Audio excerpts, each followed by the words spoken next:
Hello and welcome again to our Sovereign Brainwash. Now, today I'm going to continue on a series called The Logical Fallacies, and today I'm going to put two in one because they're kind of very well common known. The first one will be gaslighting. The second is called scapegoating. Gaslighting is a prominent, vicious fallacy to logic. This is denying and invalidating a person's own knowledge and experiences by deliberately twisting, disorienting known facts, memories, scenes, events, and evidence in order to disorient a vulnerable opponent. Something like this sounds like, who are you going to believe? Me or your own eyes? Or they'll say, you need to see a shrink.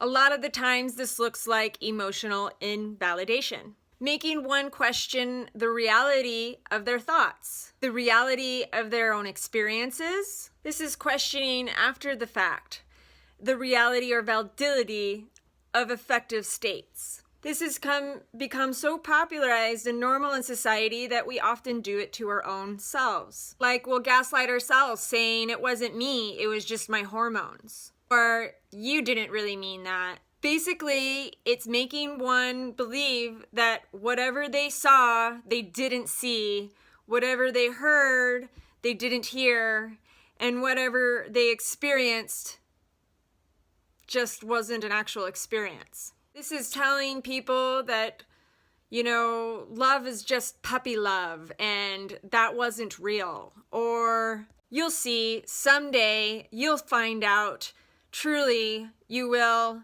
Right now you just don't know any better. Other fallacies that are congruent with this one are the blind loyalty fallacy, the big brain, little brain fallacy, and the affective fallacy, or the alternative truth fallacy. The next fallacy I'm going into is called the scapegoating, also called blame casting. This ancient fallacy that whenever something goes wrong, there's always someone other than oneself to blame. This is a practitional denial of randomness or chance by itself.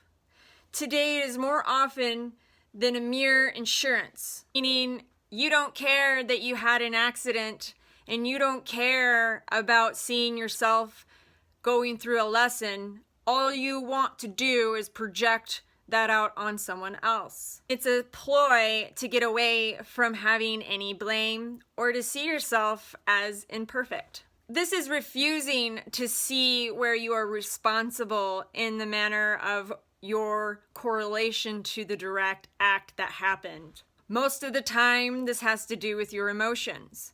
People feel certain emotions and they'll blame someone else.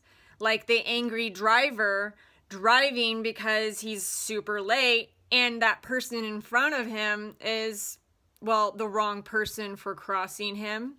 Scapegoating is basically blaming the victim. Basically blaming the victim for one's evil or questionable actions and those that are affected around them. A lot of the times this has to do with people's grumpiness in the morning.